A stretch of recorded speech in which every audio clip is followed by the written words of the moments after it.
So, Matilda, we love getting feedback from our Media Storm listeners, don't we? Yes, send some in.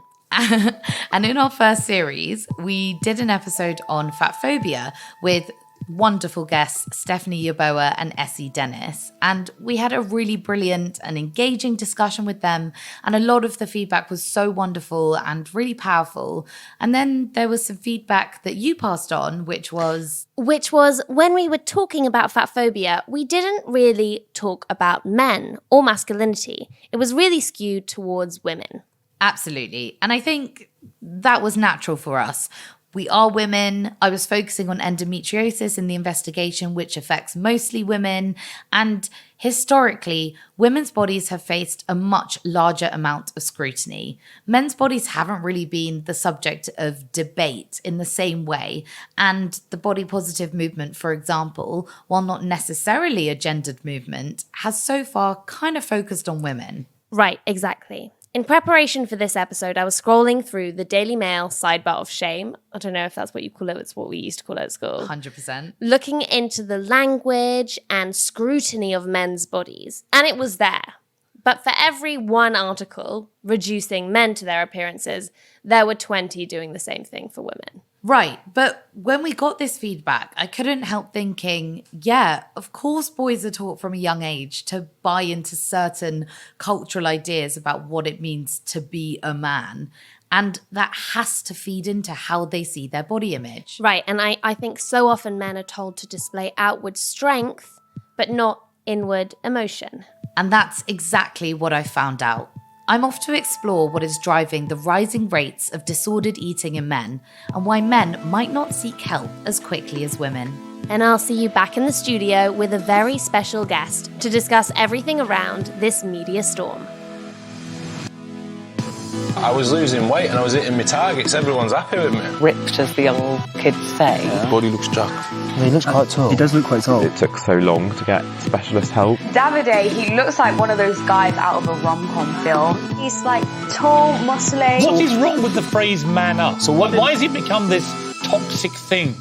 Welcome to Media Storm, the news podcast that starts with the people who are normally asked last. I'm Helena Warrior. And I'm Matilda Mallinson. This week's investigation, masculinity and body image. Why don't men seek help?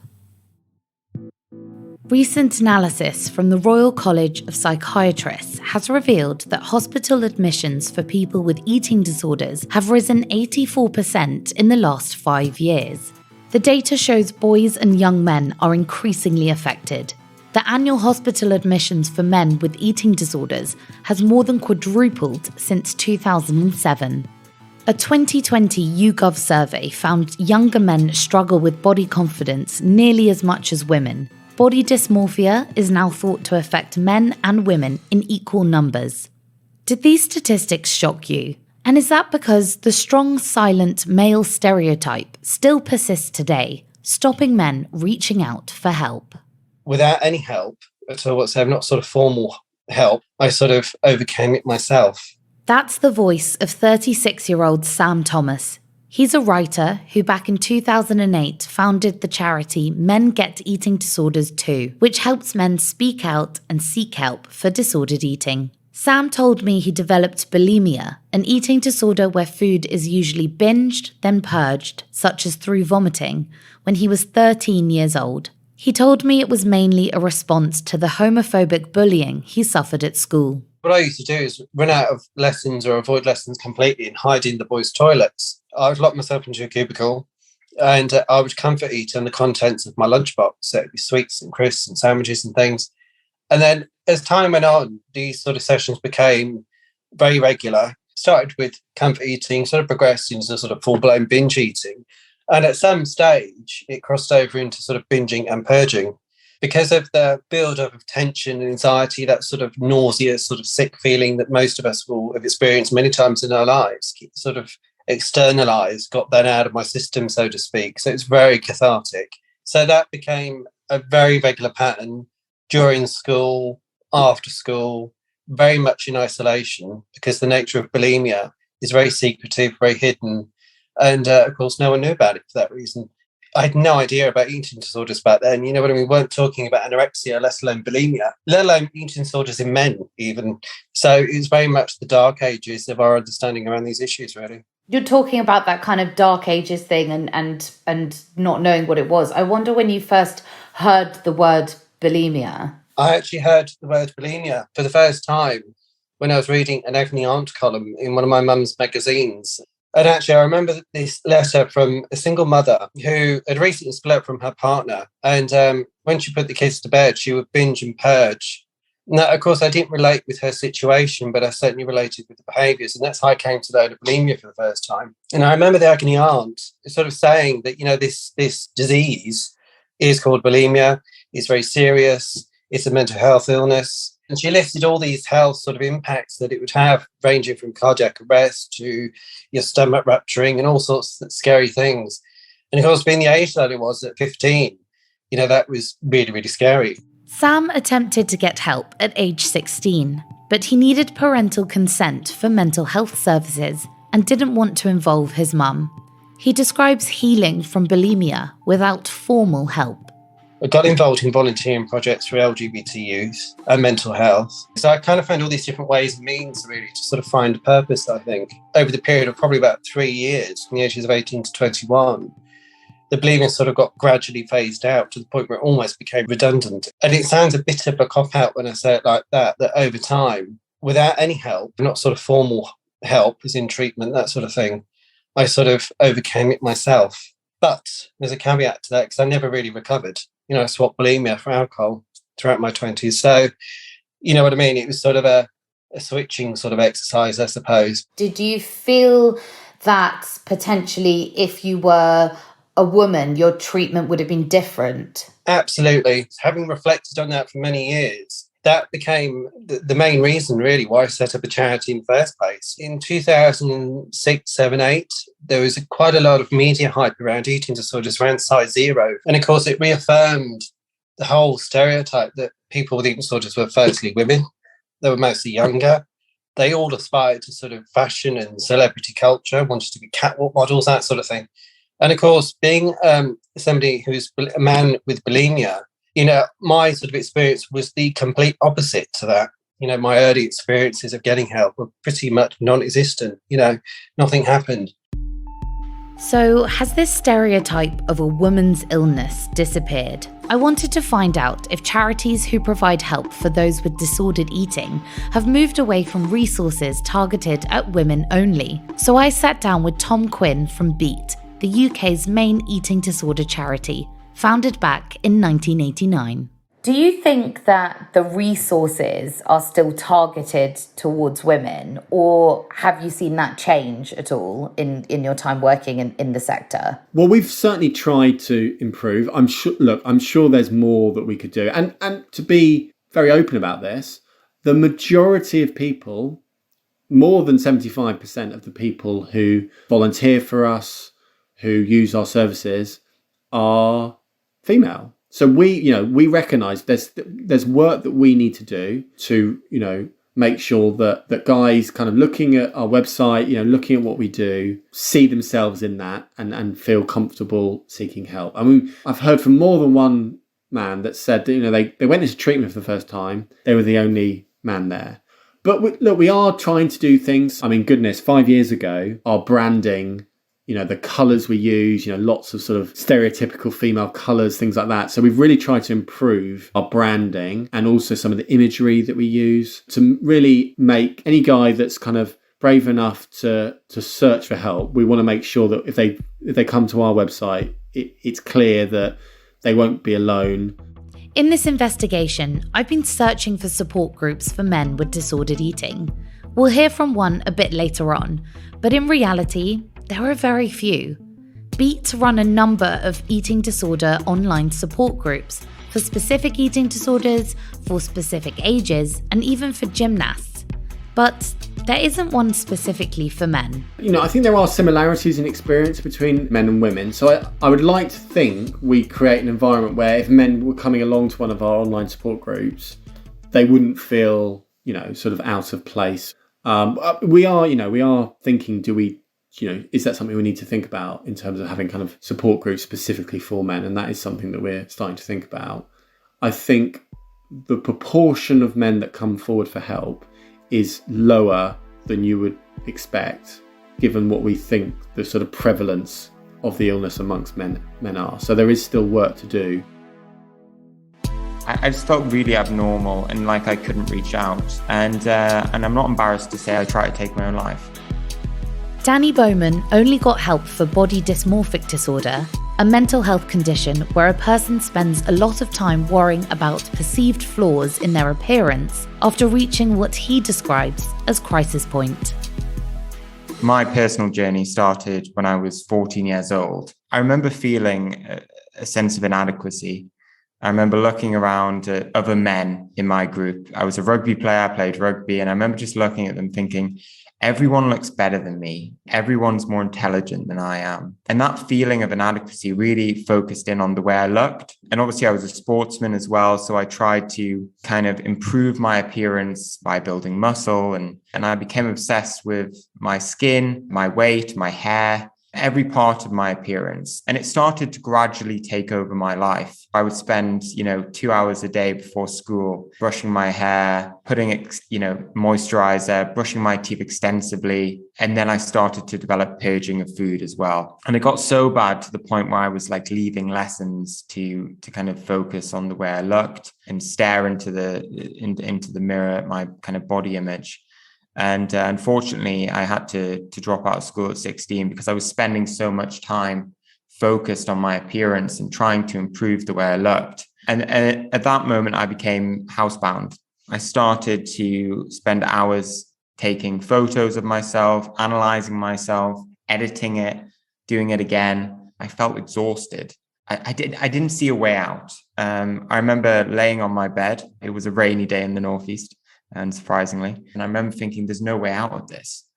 I'm a man. I don't know really what's happening to me. It can't be a body image problem because men don't suffer from them. And ironically, both my parents are mental health professionals. And even then, I didn't feel like I could talk to them because I didn't think it was an issue that men suffered from. And I'm not embarrassed to say, I think it's important we talk about these things, but I try to take my own life. And luckily my mum found me and I was rushed to A&E, and from that point I started to recover. Do you think you would have had a greater understanding of what was going on if you were a woman? Absolutely. And, I grew up in Newcastle. There's a certain culture, isn't there, around kind of manliness and lad kind of culture around certain places. And I think I definitely felt that pressure of trying to be as masculine as I possibly could be and be fearless and go on the rugby pitch. And the idea to talk about body image and open up about that was just impossible, really, partially because I'd just be ostracized. You know what school is like. You get called every name under the sun if you start to show, any sort of difference. So I think that was definitely something that I was conscious of and did experience as well when I was younger, when I did slowly, probably not in the best possible way, but tried to talk about it. And I felt a bit demonized for that. But, to men out there, I would encourage everyone to open up. I always say that the bravest thing you can do, right? They talk about men being, having to be brave and, the bravest thing you can do is open up about these feelings, because if you open up, it creates, a domino effect that other people will start to share their story and will start to create a really solid movement and hopefully get some action in relation to service provision. Danny is now the chair of Male Voiced, a charity providing a platform for male narratives around eating disorders. Their peer support meetings were one of the few I found specifically catering to men. I spoke to Brad Powell from the charity, who was the peer support group facilitator, about what happens in the male-only groups.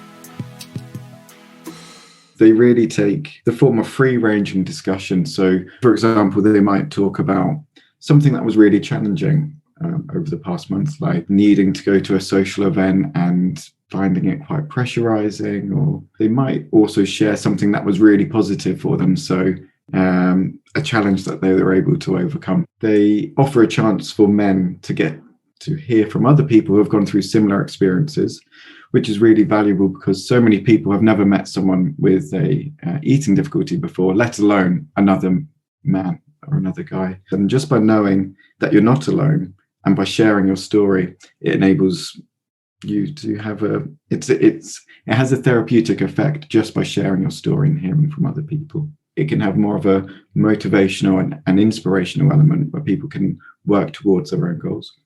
In the media at the moment, there's a lot of people who are challenging the previous dominant narrative that men need to be tough, that men need to look a certain way. And it's people like this, these champions, that can change existing narratives and provide inspiration to someone who maybe thought, I can't share how I'm feeling because I might be judged.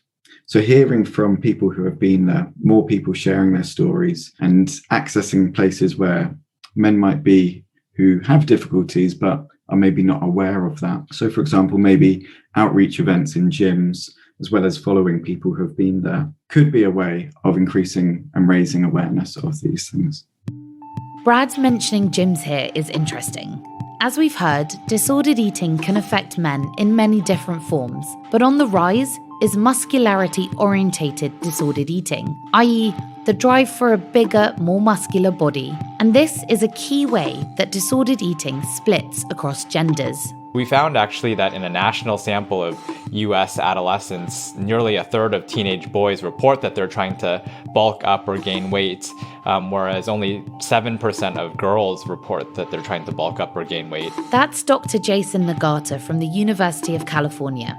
He's the lead researcher on the study. The tipping point when it starts to become a disorder is really when people are preoccupied or obsessed with their body image in a way that detracts from their quality of life. They withdraw from friends or social situations in which they would normally enjoy. And so the boys that I take care of who have muscle dysmorphia, it's like if they don't go to the gym all day, they feel guilty and they aren't able to hang out with friends or family or eat out at restaurants because the food content isn't high enough in protein. And so it's really something that detracts from their quality of life. And that's sort of when it becomes this disorder. His results also showed that almost a quarter of the young men surveyed report that they're taking some sort of supplement, steroid, or changing their eating habits in order to bulk up. Anabolic steroid use is currently illegal without a prescription or a medical supervision. And it is that way because they can be quite dangerous. They can lead to serious heart, kidney,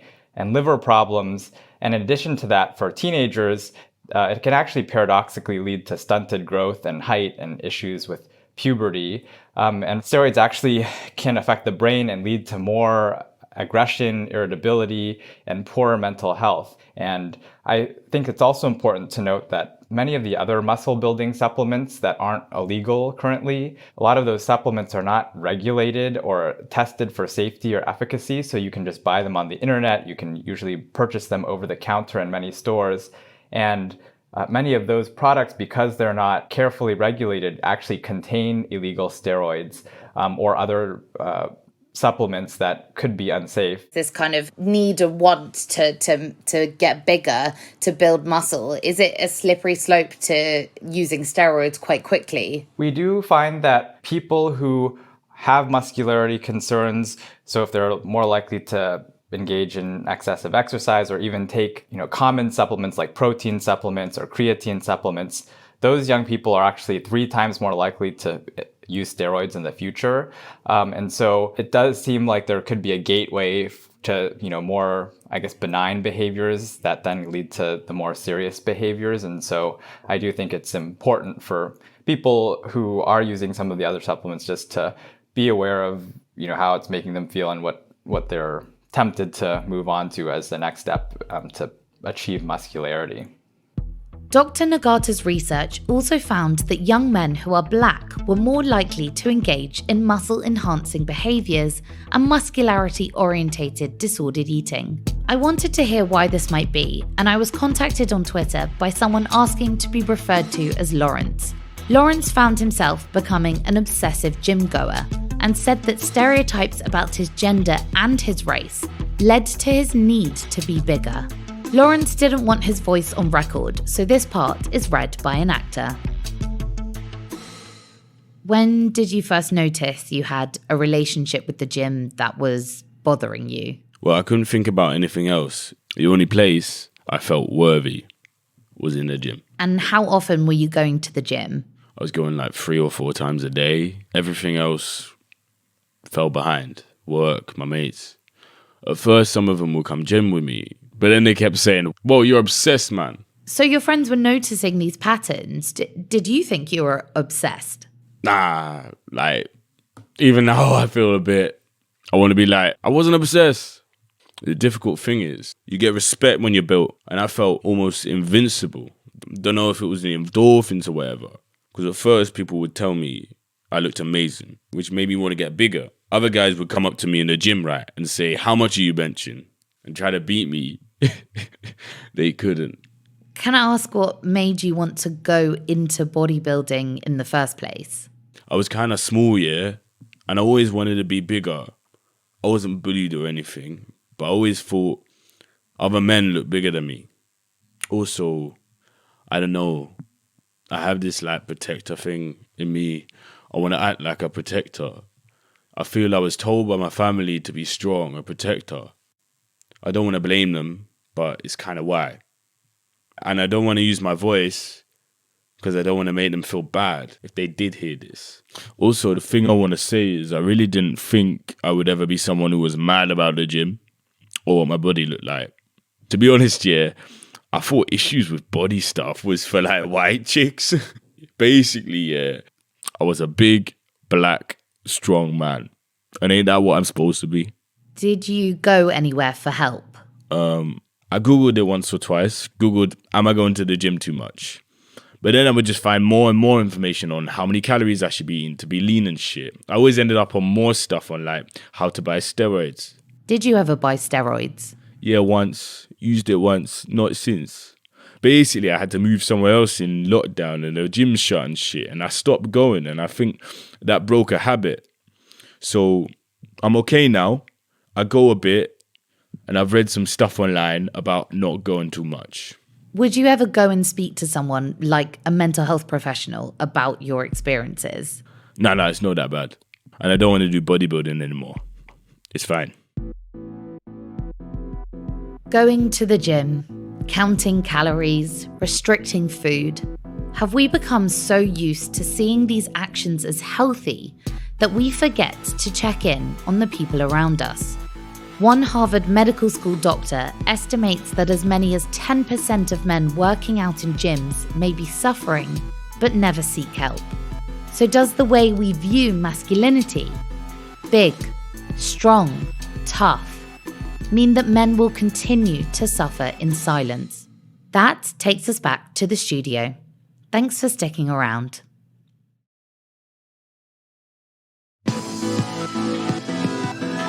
Welcome back to the studio and to Media Storm, a news podcast that starts with the people who are normally asked last. This week we are talking about masculinity and body image, and with us is a very special guest. They are a writer and artist, often focusing on mental health, class, and fatness. He created cult podcast After the Tone and was the presenter of Taxi Drivers on BBC Radio 4. They have made a lot of critically acclaimed theatre with their company, Scottee and Friends, and hopefully will be their friend after this. It's Scottee! You'll have to do more than a nice introduction, honestly. That was such a nice introduction. It wasn't even. You just earned that all from your own accolades. I will do better. Yes, no, I am great. You're right. It's wonderful to hear how fantastic I am. Yeah, it must. I always think it must be quite fun sitting through your introduction. Or deeply uncomfortable. Maybe both. I don't know, when I hear those things, I do feel slightly uncomfortable because I'm a bit like, it's just a job. It's just me trying to have some very direct conversations. So maybe we'll have some of those today. I hope so. Yes. Twinning, Scottee, in the first half of this episode, we heard about why men might not seek help for disordered eating or body image issues as quickly as women might. But what shone through is that the need to appear masculine and the stigma of not being masculine enough, whatever that means, underpins so many people's disordered eating habits. It's a big question, or maybe it's not a big question, but I wanted to start with kind of what your relationship to masculinity is. Vague. I think that's the only way I can sort of describe it. I grew up on what was considered to be one of the most difficult housing estates in North London. I come from a very working class, poor background. And so when I'm talking about masculinity, I'm often talking about masculinity from that perspective. I'm talking about the intersection of class and masculinity. So when I think about how I feel in terms of masculinity, I feel like an outsider to it, because those sorts of men always made me feel like a fraud, that I wasn't, that I didn't. I always failed at it because I didn't and I couldn't play football. I didn't have the same desires as them. And I was kind of the sheep in wolf's clothing. So my relationship with men has often been not being good enough to be considered one of them. Does that mean that I feel trans? No. Does that mean today I sit here, do I feel like a non-binary person? No. It just means like I'm an outsider to it. The fact that masculinity to you felt like something you maybe were not quite indicates that there's something very definite that masculinity is. So what are those characteristics, the stereotypes of masculinity, and how do those tie into body image specifically? I think the constraints and the definitions and the margins of masculinity are really extreme. And they come in forms of like strength and robustness and providership and leadership.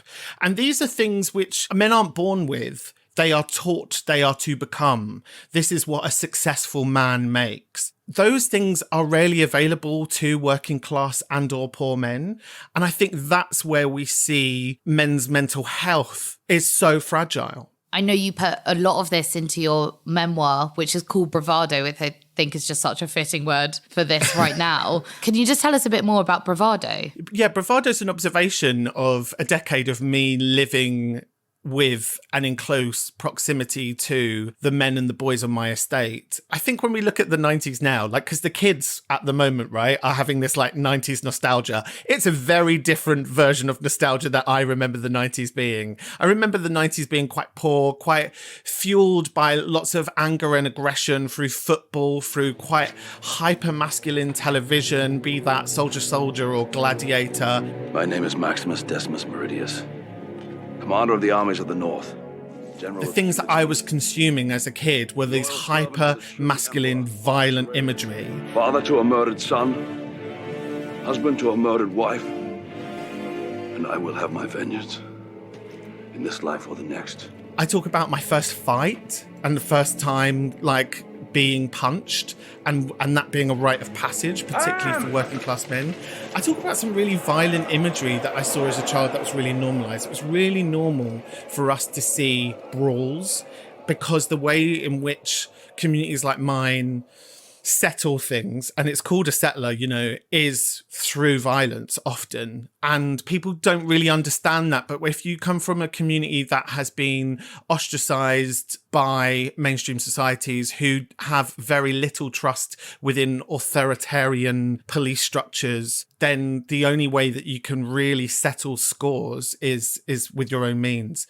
That's a really interesting way of looking at how that intersects with body image, because I guess it's like the need to be physically strong to be able to solve whatever you need to solve. And we see that within our political systems, right? That they are dominated by men who behave in a certain way. I don't see the difference between the sort of men that I grew up around and the men that I see biding for the front bench and being a part of the next cabinet, right? They are still using the same devices. They are just using different languages. And at the end of the day, it is about dominance and power and control. Yeah, isn't it the case that in US presidential elections, the winners are almost always taller than their opponents? It's in the last 100 years, winners have been 4 centimeters taller than their opponents on average. And in that time, every US president has been, on average, 11 centimeters taller than the average American male. Wild, isn't it? We've talked about then how these stereotypes around strength have played into body image, and you talked about the intersections of class. I'm wondering also, does sexuality, or does queerness add a layer onto these body pressures? I often hear gay friends complain about extreme scrutiny on gay bodies from both within and without the community, or taken me through their grinders, flicking through accounts that kind of define their identity purely based on their probably incredibly ripped torso. And so, yeah, I just wonder, how do you think that plays into the pressures on male body image? I think to understand where like queer masculinity is at with how it's portrayed within the media and how it portrays itself in the media, we have to, unfortunately, bring in HIV and AIDS. What happened with HIV and AIDS? One of the key signs were that men were losing weight very quickly, and there was facial wasting and muscle wasting. And so gay men went out very quickly to try and make their bodies be as big and as strong as possible. And then in the early 90s, late 90s, we start to see this tribe emerge, which are known as Muscle Marys. And they are going to be very similar visuals as to how you see a lot of straight men in gyms presenting themselves nowadays. Because these men who were so frightened of contracting HIV and AIDS were trying everything possible to create a visual of health. When I first come out on the scene, sort of like towards the end of this Muscle Mary era, and people just around me looked very different to how I looked. This like fat teenager from a council estate with terrible wet look hair gel. I immediately didn't fit in, and I had some really violent experiences in clubs. And I think there is something that gay men do very well, which is they replicate the trauma and the abuse that they receive and place it upon other people. Nobody wants to be the runt of the litter. Nobody wants to be the bottom rung of the ladder. And so everyone is trying to find ways that they are better than the other person. And I think when I recognise the trauma that gay men and queer people have, the way in which we interact with each other on the apps in that way sort of makes a bit of sense. Let's talk about the way that the mainstream media covers masculinity and body image, starting with language. Scottee, your Instagram handle is literally Scottee is fat, which is a word that some people shy away from. Why do you choose to use it? Just because it's a fact. It's just real. It is just real. And I'm all right with that. But that's taken a lot of work, taken a lot of like thinking about. So I've got this show, right, called Fat Blokes. And essentially I got like a bunch of strangers together to try and make a dance show with me because I wanted to like create a piece of work that had like a really sophisticated conversation about fatness. That wasn't just like some body positive advert that some soap company had just done and they've got like a bunch of people who are a size 18 in it because, you know, they think they're being radical. I wanted to have like a really sophisticated conversation with it. And every time we do it, we get a standing ovation and people are crying. And they're not fat people. They're all people that have been made to feel at certain points in their life concurrently that they aren't good enough for one reason or another.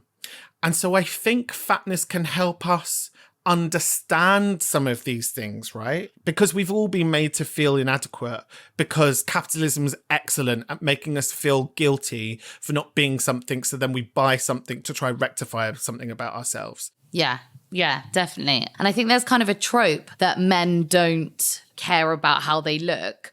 But in 2019, it's estimated that men spent $55 billion worldwide on grooming products. So that alone kind of shows that that's not true, right?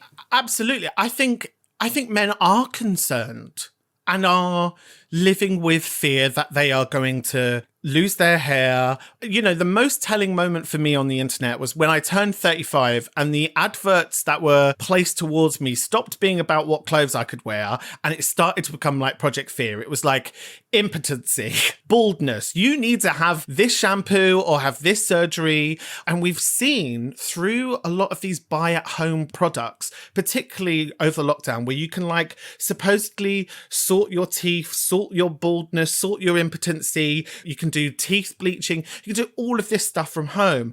And I think a lot of these products, which are marketed towards men, are prying on this idea that men's insecurities are often private.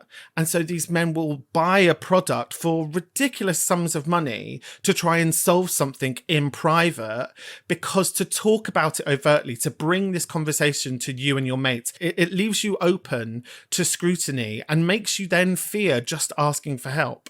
I think this relationship between capitalism and male body image is so interesting because there's two flip sides. Helena, you said that men are traditionally seen as not caring about their bodies, but that idea is very culturally relative, because in some cultures, men identify themselves and demonstrate their successes through regalia, chieftains. And, in the court of Louis XVI, it was men who were wearing makeup and heels and wigs and dresses. And then I think capitalism is kind of quintessential to this very down to business appearance that masculinity has had in more recent history.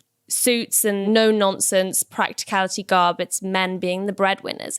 But then now we're at a stage where capitalism is seeing how they can commodify male fashion to make even more money. And so the suits become even more expensive than the dresses and the Rolexes. And so I think that capitalism has this really interesting dynamic with masculinity and body image. Absolutely. I think there's a different hill to climb with men. And I have to preface this by saying I don't think women have got it sorted, they're all fine. But we've had this sense of body confidence and the body positivity movement, which has largely been focused upon women's bodies. I think that men need to do the same. There needs to be some form of moment now that happens where blokes have these same sort of conversations. But how are these men supposed to know how to have these conversations if they've always been socialized to be quiet, to be strong? I think there are some fundamentals about masculinity that need to be abolished and reframed. And one of those is communication. We've just spoken about language, but also the images that we'll see flicking through not just our social media, but literal news articles as well.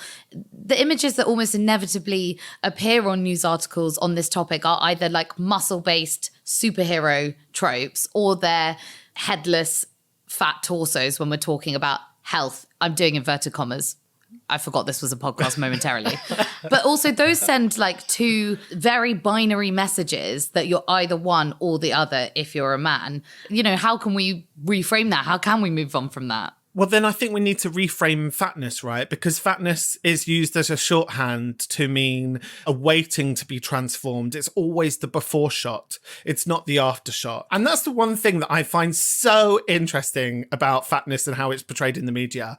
We live in such self-centered times, but the moment that you're a fat person, everybody wants to save you. Everybody wants to save you from this untimely death that you are, because they can just see by looking at you, you're going to die. What I'm trying to say here is that fatness is often used as a guise for concern, when really what it is other people are saying, I feel uncomfortable by this. Because when I say I'm comfortable as a fat person, that challenges the morality of everybody else who's placed their acceptance in how they look. They think their success in life is based upon how they look. And then I come along and I'm like, I couldn't care less.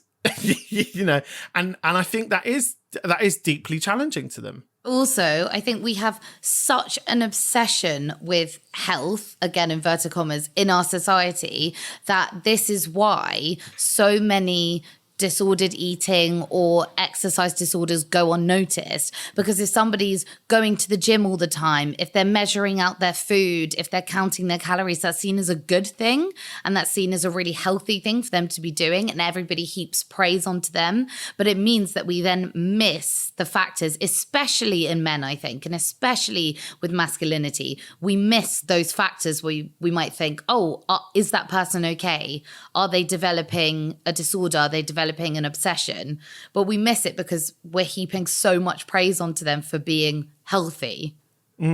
Full disclaimer, I am not a dietitian, but as somebody who's lived with and is in recovery with a restrictive eating disorder, when I see the ways in which these men live their life, it feels very close to the behaviors that me and other people in recovery acknowledge to be disordered eating. Because essentially what they're doing is they're eating a calorie deficient diet and trying to eat as much protein as possible whilst putting their body under pressure.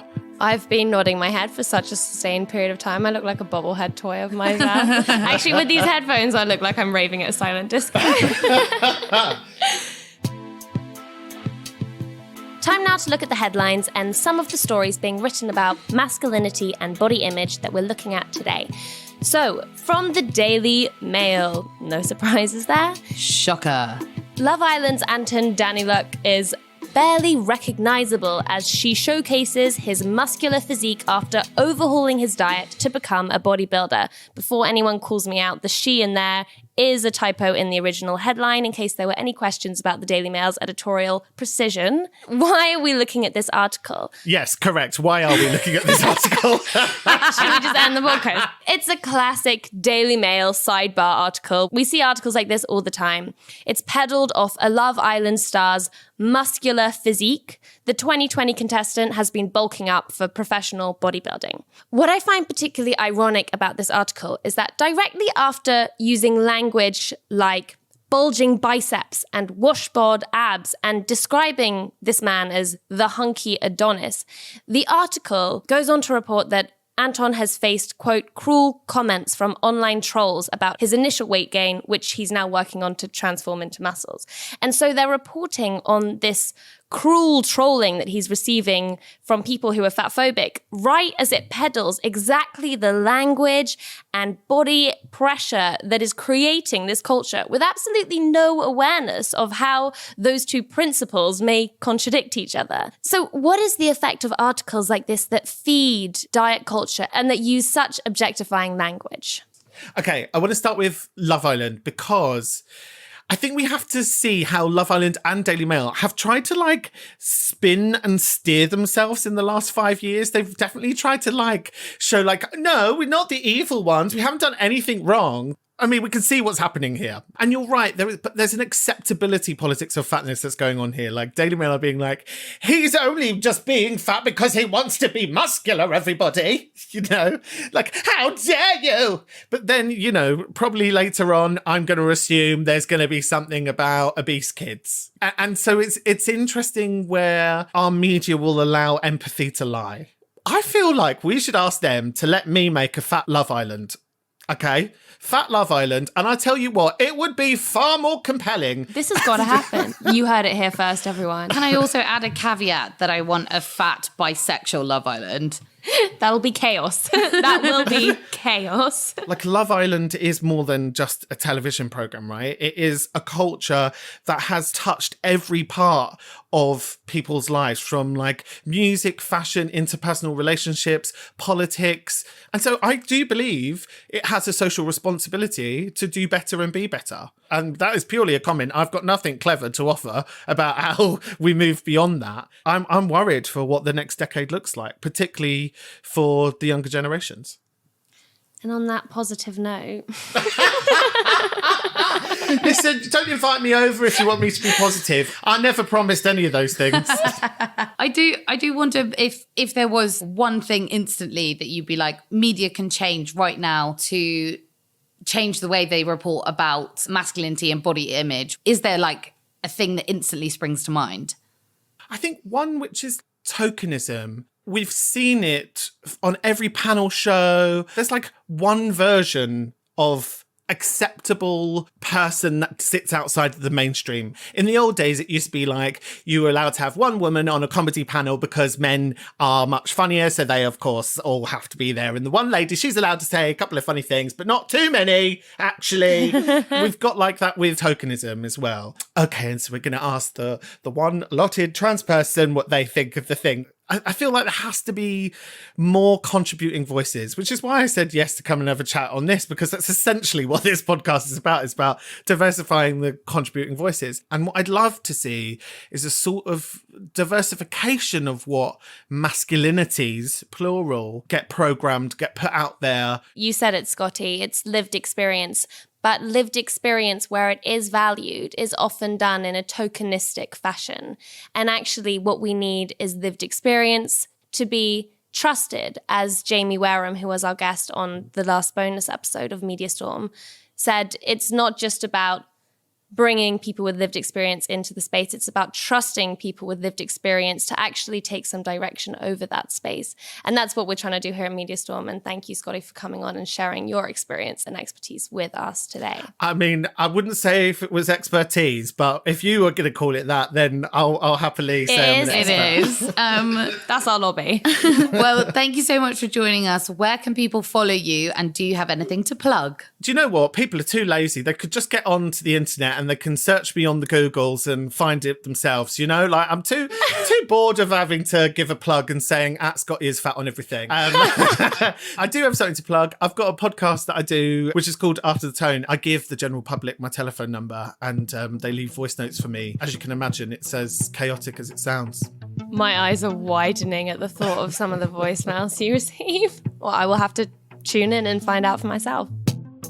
Thank you for listening. We'll be back next week with a bonus episode of This Is How You Do It with the group Bristol Sex Workers Collective. You might remember them from our Series 1 episode where they were fighting against the closure of the city's strip clubs. We'll hear how they won that fight.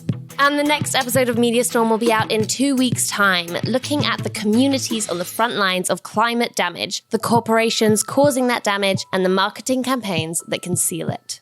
Follow Media Storm wherever you get your podcasts so that you can get access to new episodes as soon as they drop. If you like what you hear, share this episode with someone and leave us a 5-star rating and a review. It really helps more people discover the podcast, and our aim is to have as many people as possible hear these voices. You can also follow us on social media @Matilda Mal, @Helena Wadia, and follow the show via @Media Storm Pod. Get in touch and let us know what you'd like us to cover or who you'd like us to speak to. Media Storm, an award-winning podcast from the House of the Guilty Feminist, is part of the Acast Creator Network. It is produced by Tom Selinsky and Deborah Francis White.